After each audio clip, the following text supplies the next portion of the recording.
اللهم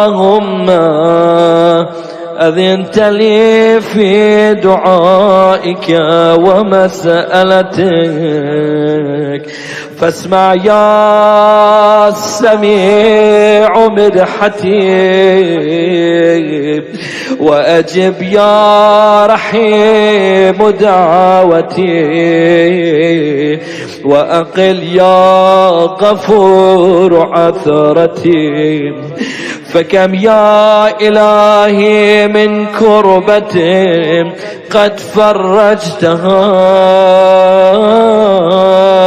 وهموم قد كشفتها، وعثرة قد أقلتها،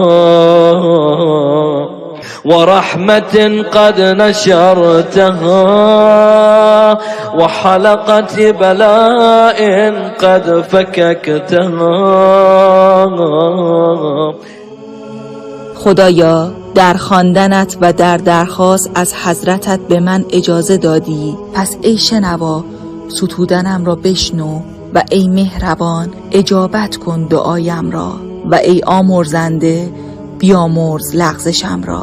ای معبودم چه بسیار سختی هایی که از آن گره گشودی، و اندوه ها که برطرف کردی، و لغزش ها که آمرزیدی، و رحمت که گستردی، و زنجیر بلا که باز کردی.